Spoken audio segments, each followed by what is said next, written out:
Manchester is red. বন্ধুরা, কালকে এটা প্রমাণ করে দিল ম্যানচেস্টার ইউনাইটেড।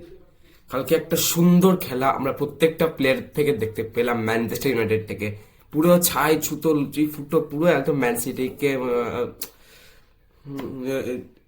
দই দেখেছো তো, দই ঘি দই ভাসিয়ে দিল তার মতো একদম।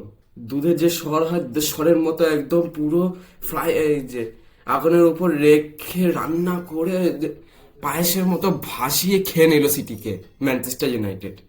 এত ভালো পারফরমেন্স দিয়েছে কালকে ম্যানচেস্টার ইউনাইটেডের প্লেয়ার। কোন প্লেয়ার কালকে চলেনি ম্যানচেস্টার ইউনাইটেড? তোমরা দেখো কোন প্লেয়ার কালকে চলেনি। এটা মনে হয় ম্যানচেস্টার ইউনাইটেডের ইতিহাসে মনে হয় প্রথমবার এরকম দেখছি কোন প্লেয়ার মনে হচ্ছে, একটা প্লেয়ারও মনে হচ্ছে চলেনি। সবকটা প্লেয়ার কালকে চলেছে। কালকে বাবা রে, আমার মাথা খারাপ হয়েছিল বলতো কোনটা দেখে। ইউনাইটেড ডিফেন্স, ডালট, ম্যাগুয়ারে, মার্টিনেজ, ছয় চারটে মিলে পুরো হাল্যান্ড, ডোকু পুরো একদম আটকে দিয়েছে। আমি আগের ভিডিওতে বলেছিলাম, মানে শর্টে বলেছিলাম যে যদি এরা আর্লিং হাল্যান্ড বা ডোকুকে হারিয়ে দিতে পারে, যে কোনো দুটোকেই খেলা শেষ। ওইখানে খেলা শেষ, এখানে খেলা শেষ হয়ে গেছিল। আর এদিকে মিডফিল্ড ক্যাসেমিরো, মেইন, ও ভাই সাহেব এদের যা খেলা কালকে দেখলাম। আর অন্যদিকে আমার বুনো ফার্নান্ডেস আর ডোরগু, প্যাট্রিক ডোরগুকে ভাই তোমরা কিং এ মুকুট দাও, রাজার মুকুট দাও ওকে, ওই তো ম্যাচ জিতিয়েছে। আর আর কালকে কি খেলা হলো! ম্যানচেস্টার ইউনাইটেড প্রথম ও দ্বিতীয় হাফে দুটোই ডমিনেট করলো। সিটি নিজের কাছেও অনেকক্ষণ ধরে বলটাকে চেষ্টা করছিল, অনেকক্ষণ ধরে পাস পাস খেলে যা খুশি করে কিছু একটা করে নিজের কাছে বলটাকে চেষ্টা করছিল।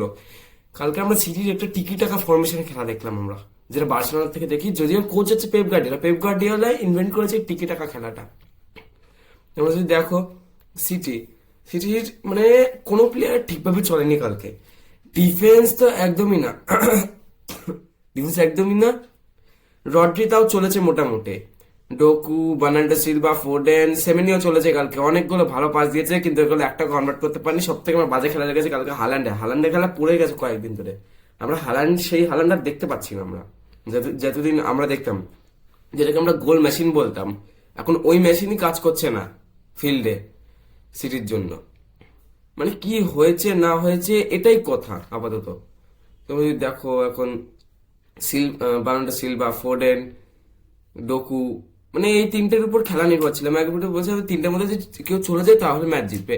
একটাও চলেনি, জিতবে কি করে? যদি একটাই না চলে যায় সিটি জিতবে কি করে? আর অন্যদিকে তোমরা যদি দেখো ম্যানচেস্টার ইউনাইটেড মিডফিল্ড চলেছে, ভাই আমি কিছু বলবো না। আর এই ম্যাচে Bruno Fernandes man of the match হয়েছে, ও সব থেকে ভালো পারফরমেন্স দিয়েছে, ডিজার্ভিং এমওটিএম ব্রুনো ফার্নান্ডেস। তোমাদের কি মনে হয়, ব্রুনো ফার্নান্ডেসকে কি ম্যান অফ দ্য ম্যাচ দেওয়া উচিত ছিল না ব্রায়ান এমবিউমোকে? আমার কমেন্টে জানিও। খেলায় সব থেকে শকিং মোমেন্ট যেন কোথায়, ম্যানচেস্টার ইউনাইটেডের দুটো গোল বাতিল, সেটা অফসাইডে। প্রথমে ছিল হচ্ছে ব্রুনো ফার্নান্ডেস এত ভালো পুরো ডিফেন্সকে ছাই ছুতো লুচি ফুটো দেখা কিছু একটা করে গেল। তারপর ডোনোরামাকে একটা ফ্যানের মতো, একটা নর্মাল প্লেয়ার বাচ্চার মতো উপর দিক দিয়ে বল নিয়ে যে একটা গোল মারলো, ওই গোল অফসাইড দিয়ে দেওয়া হলো। মানে কি বলবো, তারপর মানে কষ্ট তো হালকা একটু হবে। তারপর আমরা আমার ডিয়ালো দেখলাম, ওটাও একটা ওই গোলে একটা বাতিল হলো। তো ভাই আর কালকে মনে হয় রেফরি পুরো সিটি ইউনাইটেড দিকে খেললো। আর রেফরি ইউনাইটেডের মানে কি ফালতু ফাউল দিচ্ছে ইউনাইটেডের। সিটি এতগুলো ফাউল করলো, আমি কালকে খেলা দেখছিলাম, লাইভ স্ট্রিমও করেছি কালকে, যারা দেখেছে। মানে আমি কি বলবো, সিটির খেলছিল ঠিক আছে, মানে সিটি এতগুলো ফাউল করলো, একটাও দেয়নি রেফরি, একটাও দেয়নি, একটা দিয়েছে। ম্যানচেস্টার ইউনাইটেড হালকা একটু কিছু একটা হলেই এই রেফরি দিয়ে দিচ্ছে।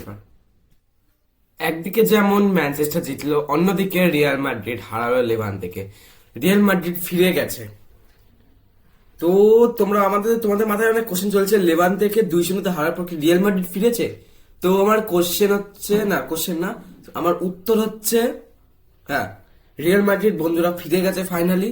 এবং তোমাদের তোমাদের টিমের যা ফর্ম, যারা ম্যাড্রিড ফ্যান্স যারা দেখছো, আমাদের টিমকে নিয়ে যদি বলি, কালকে তোমরা যদি দেখো কোর্টোয়া চলেছে, ভ্যালভার্ডে চলেছে, এজেন্সিও চলেছে, হিউসেন চলেছে, ক্যারা চলেছে, মানে পুরো ডিফেন্স যা হয় গোলকিপারকে নিয়ে মানে সবাই চলেছে কালকে। মানে লেভান্তে যেটা অসম্ভব করে তুলেছিল এরা। আর অন্যদিকে মিডফিল্ড যদি দেখো, তিচোম্যানি, বেলিংহাম, কামাভিঙ্গা সব কটা চলেছে। কামাভিঙ্গা অত কালকে ভালো চলেনি, কিন্তু অন্যদিকে স্ট্রাইকে Gonzalo Garcia, Mbappe, Vinicius. Mbappe কালকে ম্যান অফ দ্য ম্যাচ হয়েছে একটা ভালো পারফরমেন্স দেওয়ার জন্য। ভিনিসিয়াস জুনিয়র সত্যি কি কামব্যাক করে গেছে? সবার কোশ্চেন আছে, সবাই কামব্যাক তো করেই গেছে, কি ভিনিসিয়াস জুনিয়র নিজের 2024-এর ফর্মে ফিরে আসছে? তো বন্ধুরা, তোমরা যদি দেখো ভিনিসিয়াস জুনিয়র দুটো ম্যাচ ধরে ভালো পারফর্ম করে যাচ্ছে। বার্সেলোনার সামনে ওই ডিফেন্সকে কাটিয়ে ওই গোল একটা, তাও প্রাইম জোয়ান গার্সিয়াকে, মানে কি পারফরমেন্স দিয়েছে ভিনিসিয়াস জুনিয়র। একটা কনসিস্টেন্সি দেখানো শুরু করে দিয়েছে।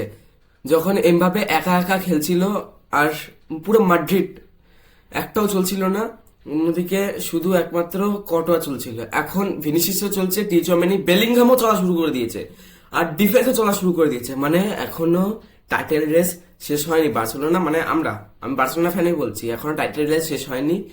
রিয়াল মাদ্রিদ আবার ফিরে এসেছে, 1 পয়েন্টের শুধু গ্যাপ আছে দুজনের মধ্যে। তো বন্ধুরা, তোমাদের যদি ভিডিওটা ভালো লাগে তাহলে লাইক এন্ড সাবস্ক্রাইব করতে ভুলবে না, এবং দেখা হচ্ছে নেক্সট ভিডিওতে।